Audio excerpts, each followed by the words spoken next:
Now on BBC News, comprehensive coverage of the day's important national and international news stories.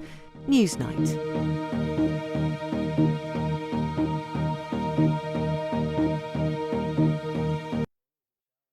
Of course, we lost. We lost the popular vote and we lost the electoral vote. We got crushed.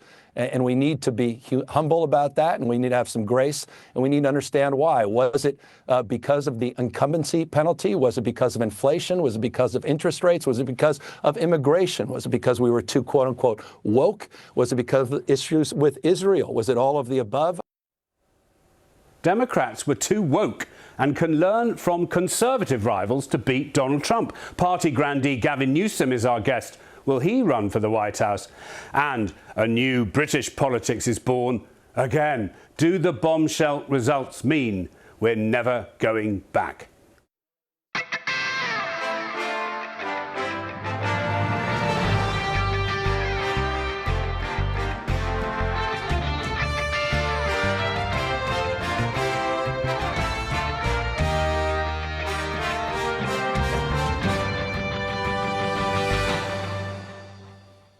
Good evening.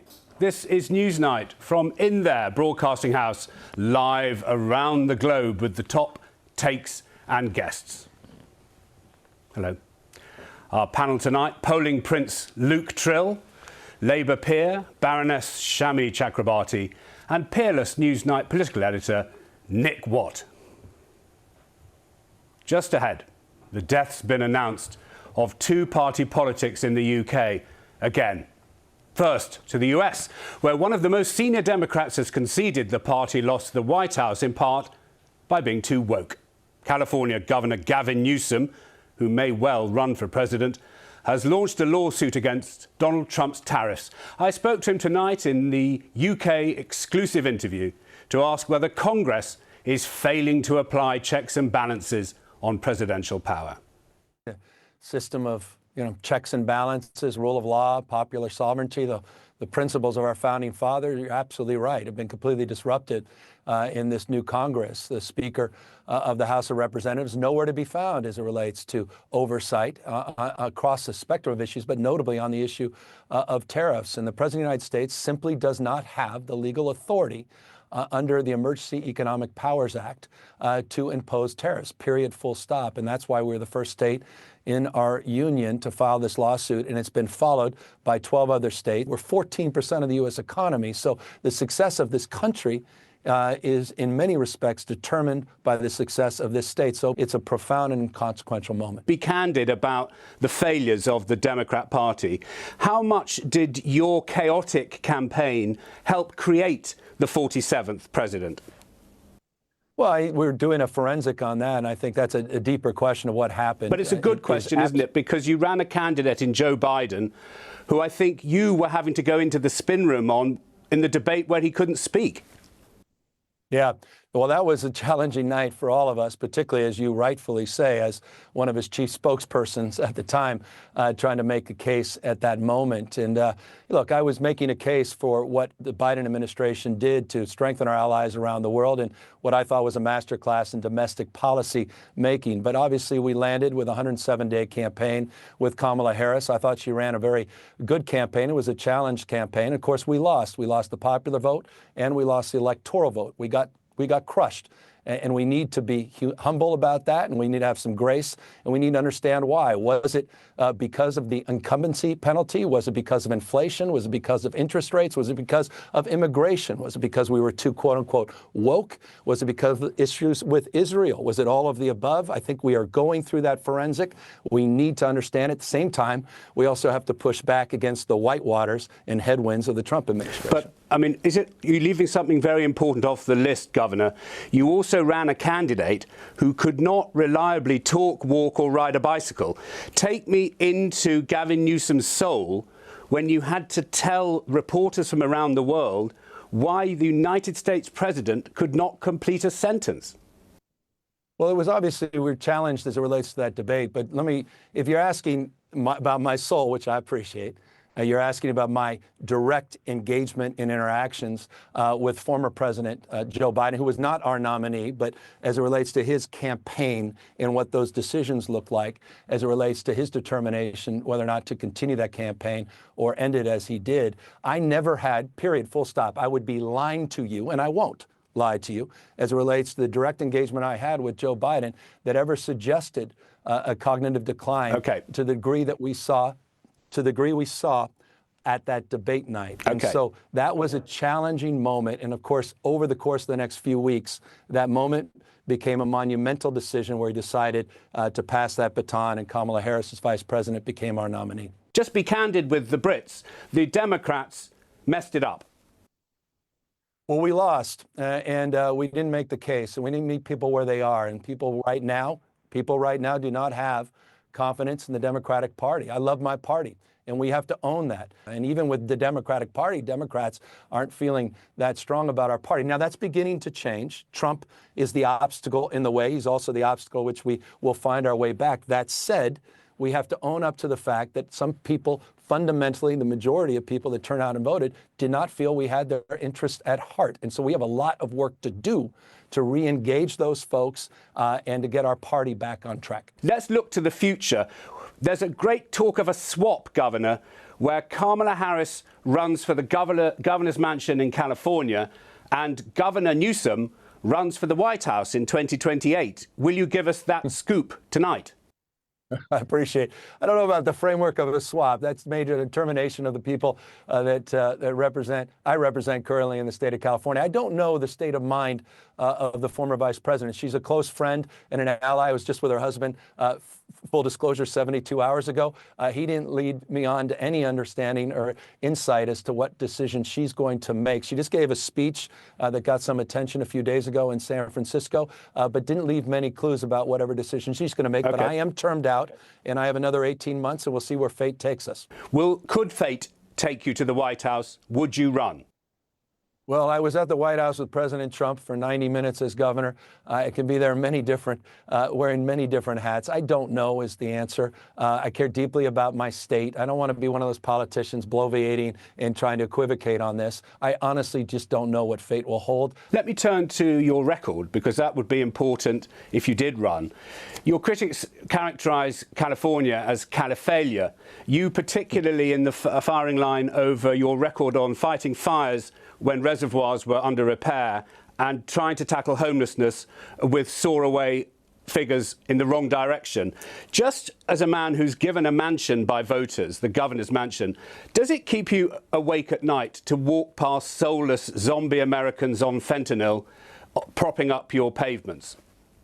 Yeah, it's disgraceful what's happening on the streets and sidewalks. And I've been the most vocal governor in California history. When I got here, there was no homeless strategy, no homeless plan. 68,000 people we've gone off the streets and sidewalks. And I'll note, before I got here, we had a 50% increase over 5 years in the number of homeless. In California, there were 44 states that had higher growths last year. We had the lowest numbers we've ever seen for vets, and we made tremendous progress as it relates to unsheltered homeless, and we're finally moving in the right direction. But it is an absolute disgrace, decades in the making. I own responsibility over the last 6 years, but I also am proud to have been the author of a lot of strategies that we believe are having an impact, and we're just getting started. And as it relates to those wildfires, we are proud of the fact that California has the most aggressive firefighting fleet in the country, and I acknowledge the devastation of these fires, but you should acknowledge that we had 110 engines pre-positioned for them. We were on site within 90 minutes, and that devastation is very raw and real, and we're doing everything we can to get that part of our state recovered. And you must feel very proud of the people who fought the fires. There's criticism and there's pride. Let me ask you about unconventional politics before I get there. We've just had an election result in the UK which shows that the big established century-old parties can't really deal with voters who get their news from views, other people's views, voters who get their news from views, other people's views. And I wonder how much this is explaining your own podcast, which you've launched, because you're trying to get to voters. Would you like to come out on Newsnight as conservative curious, Governor Newsom? Well, I don't even need to come out on that. I've always been conservative. I'm open to argument, interested in evidence. I'm not an ideologue. I'm a pragmatic Democrat. I'm progressive on social issues, very pragmatic as it relates to a fiscal approach and an approach to the private sector. That said, I look for inspiration wherever I can find it. That's the entrepreneur in me. And so I did a podcast in order to explore that. And I had a chance to sit down with Charlie Kirk, who's been incredibly effective for the Republican Party and the MAGA movement. Sat down with Steve Bannon, who really previewed what we're all now experiencing, the recklessness of these tariff policies. And I think it's important for both parties to have civil dialogue and engagement.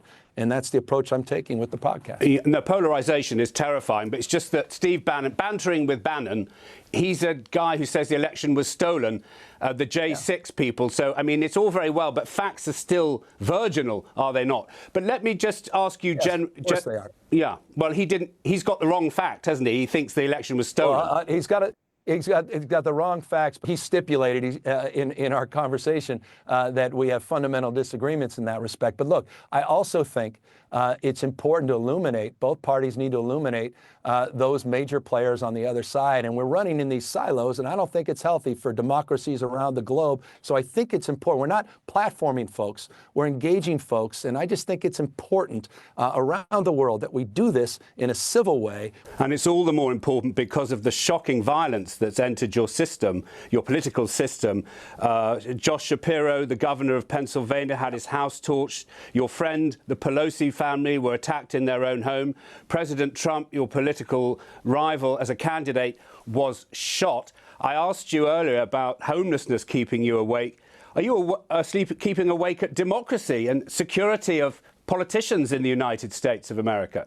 Service, civility, grace, humility, I think, are important tenets, and we're not seeing a lot of that in our national political discourse. And so, if you can't, it's not what happens to you, it's how you respond to it. And I'm trying to respond in a different way. That said, we push back.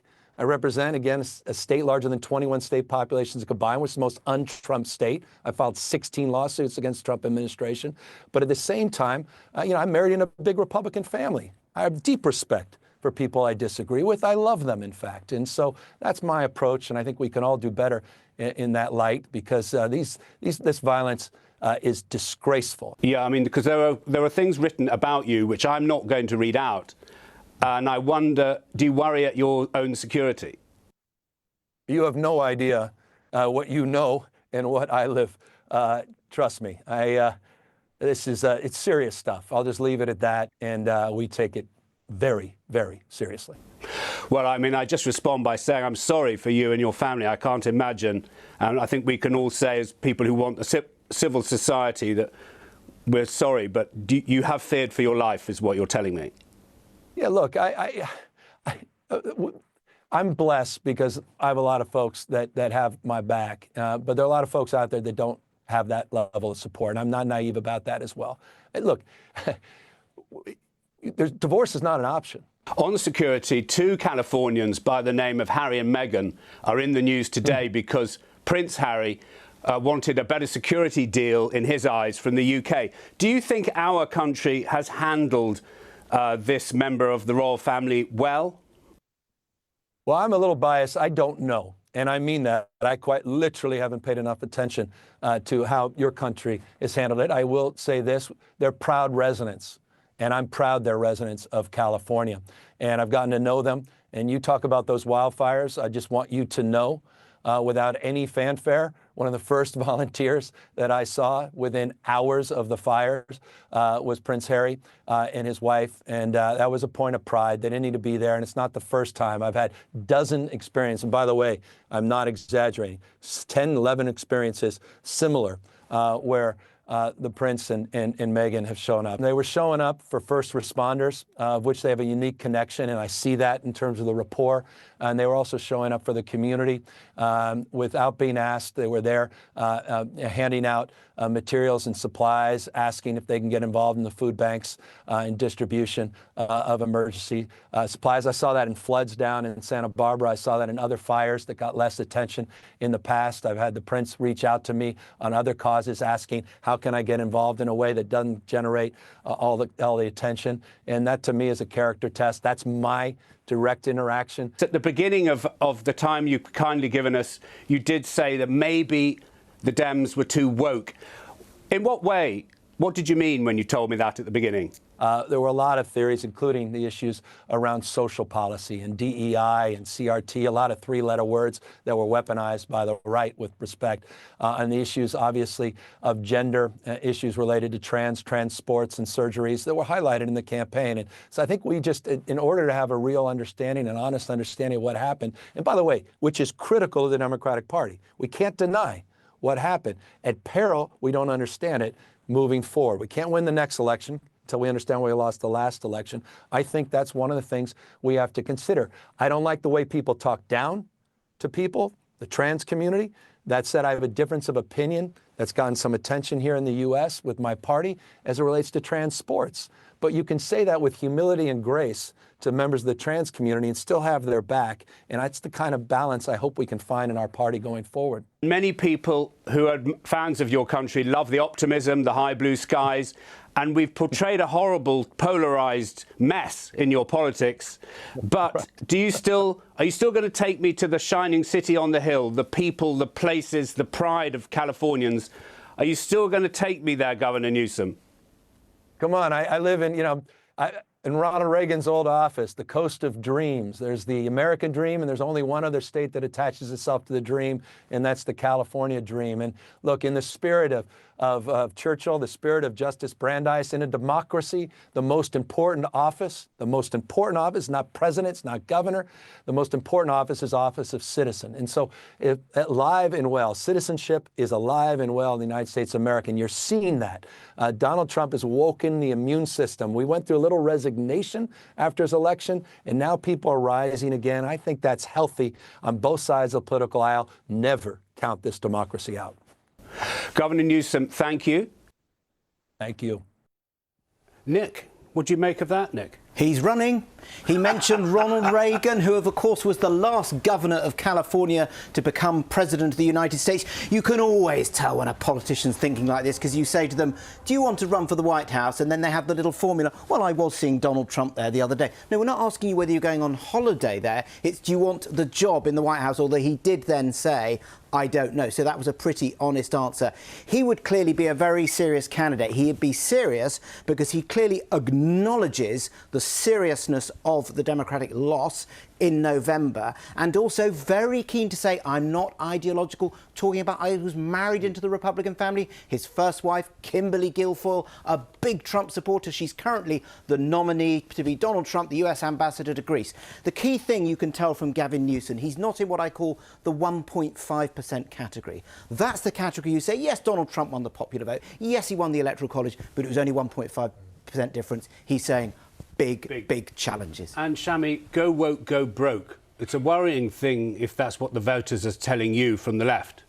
I think that all progressives need to be very, very careful about getting down the rabbit hole of these culture war issues. They are designed to divide and rule.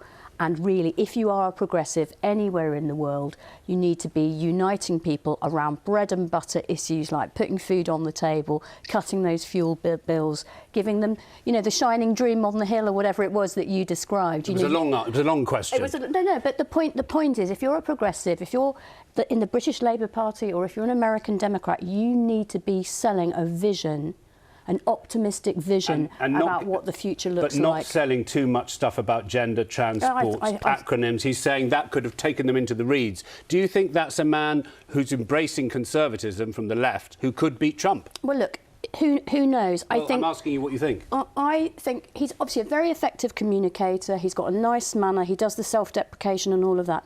I understand that he's suing Donald Trump over tariffs.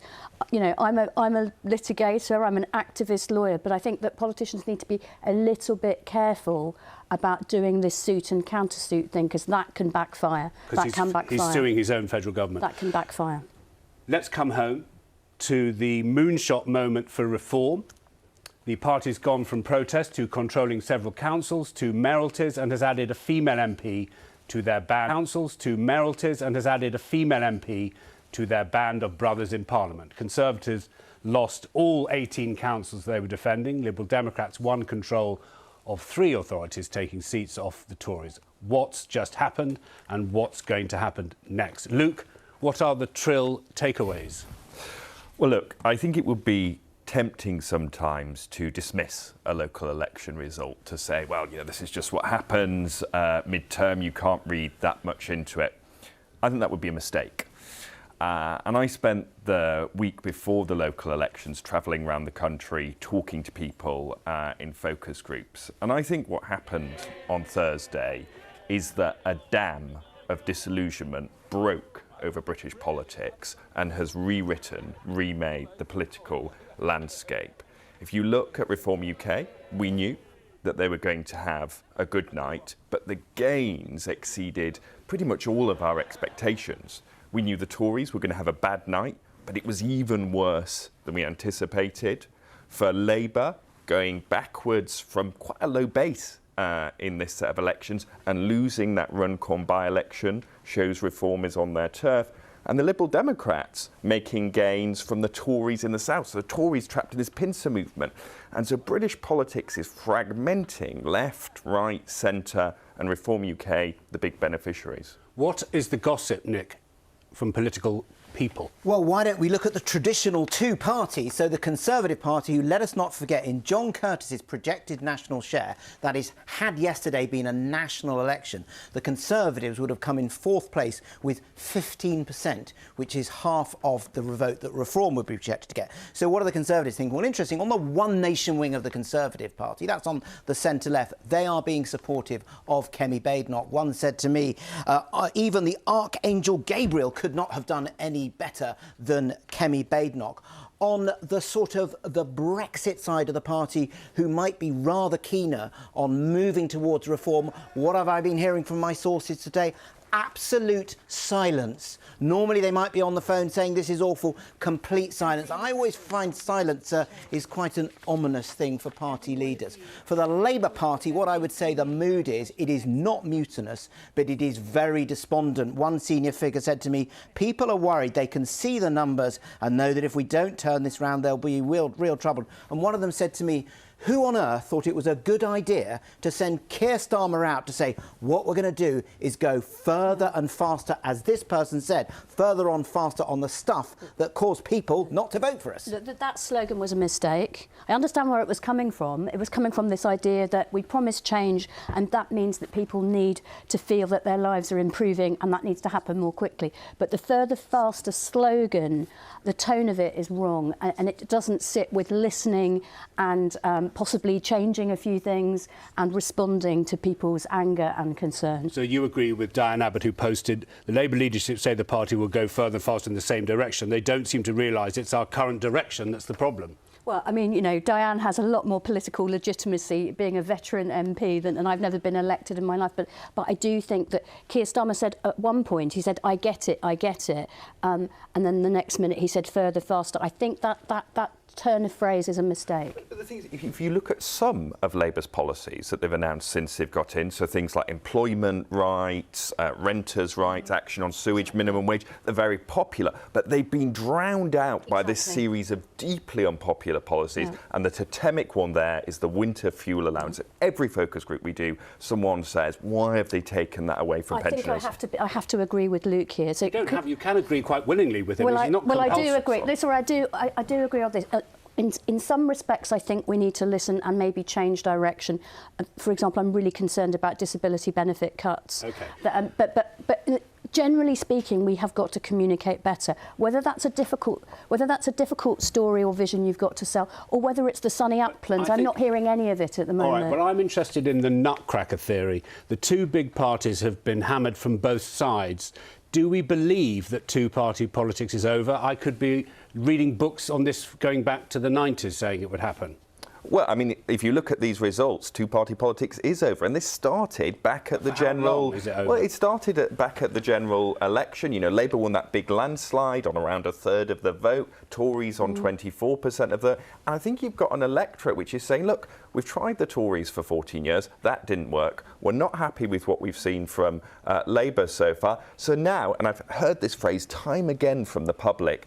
You know, we might not be that convinced about Nigel Farage and Reform UK, but we're willing to roll the dice. Now, is that the same as lending the vote? We've got a graphic you've supplied us with, Luke. I haven't seen it. It's an unrehearsed moment as we now look at this graphic to ask, are voters lending their vote to Reform? Yeah, so what we asked was, you know, why are you voting in this election? What's determining your vote? Is it to send a signal to the national government, or is it about choosing the right local candidate? And if you look at the traditional parties, Conservative, Labour, Liberal Democrat, most of their voters, they're saying that they're doing it to pick the right person locally. But that's look blue. at on the blue, that's because I want the candidate. The red sign is sending a signal. The red sign is sending a signal, and if you look at Reform UK on there, they are the real outliers, split down the middle. Yeah. Half of Reform UK voters saying, I'm backing them to send a message. There is an actual precedent for that. So the European parliamentary elections in 2019, which the Brexit party, the predecessor party, stormed that. The Tories are on 9%, and then the general election later that year, 80-seat majority. Can I just say one thing? I think two things. I think it would be a mistake for either the Tories or Labour to decide after this that they need to be more like Reform, to get more into culture war politics, renege on net zero, be nasty to refugees. If you want a Reform party, Reform Light is not going to be an attractive choice for you. OK, don't be Reform, but do the Conservatives do a deal with Reform before the next election? Well, I think this chat about a deal with Reform is actually really hurting the Conservatives. We were hearing from people in focus groups, oh, well, it kind of shows they're weak, doesn't it? You know, they're a bit desperate if that's what they're trying to do. And I think it treats voters like Lego bricks. It assumes you can just add together Tory Reform voters, and actually they're quite different. Can I pull the strands together from the time we had with the Governor of California to ask you both, Nick and Shami, you first, about the big parties dealing with disruptors? You're there, these two, anyone but the big guys is the kind of acronym now. Do you concede that it's tough for Keir to fight Nigel? Of course it's tough, and Nigel Farage is a very effective, charismatic, shape-shifting communicator. But the bottom line is we need to offer a vision. We need to put a song in people's hearts and give them... And yes, there are tough decisions and all the rest of it, the gazillion pound black hole, but you've got to give people a little bit of hope in their heart for how their lives and their children and grandchildren's lives are going to be better under Labour. To you, Nick, after the Nigel. Here is the Nigel. Two-party politics just died in front of our eyes. What happened here in County Durham and in Lancashire and in Runcorn and Helsby, really is, for the Labour Party, pretty cataclysmic. And what's happening to the Conservatives in the Shires is an apocalypse. I'm not even sure the Conservative Party can survive this in the long term. So, yeah, big day. And you know what? People vote for us because they want change. They are sick of the two-party system. So my question is about dealing with disruptors. Can Badenoch deal with that sort of talk? Well, I've known Nigel Farage for over 20 years. I first got to know him when I did a big piece for The Guardian about Robert Kilroy-Silk, who was the UKIP star. And Nigel Farage was like a sort of a press officer facilitating it, and now he's become this figure. What is the big thing that Nigel Farage does? He knows how to tell a story. Yeah. And the key thing that Keir Starmer and his MPs are saying, and Kemi Badenoch, tell a story that connects. Are you angry at Keir Starmer? Look, I'm not into knee sign sort of examinations of that kind. But we're asking you, is there anger at Keir Starmer? It's a fair question. I think we need to think again about some of the very unpopular policies that came out of the Treasury. Is there anger? That's not, well, I think there are councillors who were councillors and are no more who are probably feeling a bit cheesed off tonight, and there are MPs who are worried about whether they're going to be MPs in a few years' time. It's not a bit cheese, it's a big cheese of anger. Yeah, I think certainly from the public are frustrated that they're not getting that change they thought they voted for in the election. I think the task for Keir Starmer over the next few months is to show government can deliver. They need more moments like Scunthorpe. Yeah. Delivery, that's a key word for everyone involved. Delivery, but also talking about the delivery and talking about what is to come. Here, they would say they inherited a very difficult economic situation and they had to make and decisions. So what do the sunny uplands look like? What is the vision? under Labour, as opposed to all this hatefulness and division under Reform. OK. Thank you very much indeed. And you sat through ages of an interview when we could have heard you for half an hour. So I do hope, well, you're always here. You're here more than me. Thank you very much indeed. Thank goodness, I should say. We're going to have a quick look at the stories on the front pages, because these interviews that we've been reporting on the BBC are moving them. The Daily Mail, the King won't speak to me. There's a picture of Harry there, and the Reform Revolution. There's a picture of Harry there, and the Reform Revolution. I'm sure you'll agree we've been talking about that endlessly here. The Mirror, Dad won't talk to me. The Prince Harry bombshell, and also the Free National Trust family pass is in the paper this bank holiday weekend. And the Times, let's have a look there. Farage eyes number 10 after victories in council elections. Our global and UK viewers can watch that BBC Prince Harry interview on the iPlayer and on BBC News. Victoria's back on Tuesday. Goodbye.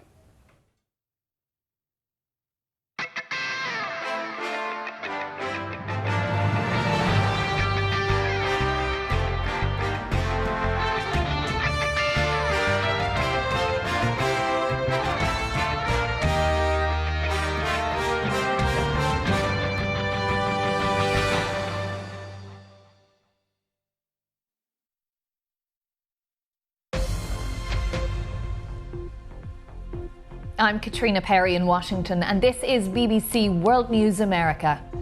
In an exclusive interview, Prince Harry tells the BBC he would love a reconciliation with the royal family and is devastated at losing a legal challenge over his security protection in the UK. I would love reconciliation with my family.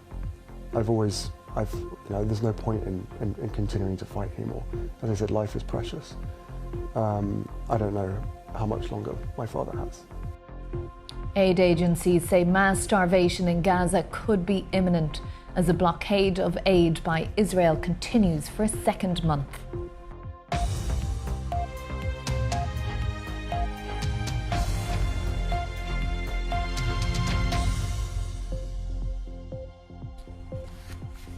Hello, you're very welcome. In an extraordinary interview, Prince Harry has spoken candidly about the breakdown of his relationship with his father and other members of the royal family. He said his father doesn't speak to him, but he added that he would love a reconciliation. He spoke exclusively to the BBC just hours after he lost his legal challenge about the level of security he receives when he's in the UK. The Duke of Sussex protection, funded by the British taxpayer, was downgraded in 2020 after he stopped being a working royal. Prince Harry called the court's ruling an old-fashioned establishment stitch-up, blaming the royal household for influencing the decision to reduce his level of protection. He's been speaking to our North America correspondent, Neda Tawfiq. But obviously pretty gutted about the decision. We thought it was going to go our way, but it certainly has proven that there was no way to win this through the courts. Wish someone had told me that beforehand. The decision has been a surprise as well as not a surprise. For the time being, it's impossible for me to take my family back to the UK safely. You're obviously very deeply affected by this. What memories, experiences had you hoped your children, Archie and Lilibet, would have had that you think they won't be able to now with this decision? Well, for a start, the only time that I've come back to the UK is sadly for funerals or court cases, with the odd charitable function where I can in between that. I put myself at risk for that, but I will continue on with a life of public service, so I will always support the charities and the people that mean so much to me. I can't see a world in which I would be bringing my wife and children back to the UK at this point. And the things that they're going to miss is, well, everything. I love my country. I always have done, despite what some people in that country have done. I miss the UK. I miss parts of the UK. Of course I do, and I think that it's really quite sad that I won't be able to show my children, my homeland. And as you say, you've gone back several times during this years-long battle. What about the security arrangements that were in place made you feel it would be unsafe for you and your family? There's only so much that I can say because of the redaction process and the national security matters at hand, but everything. Because in beginning of 2020, I was scored the highest as far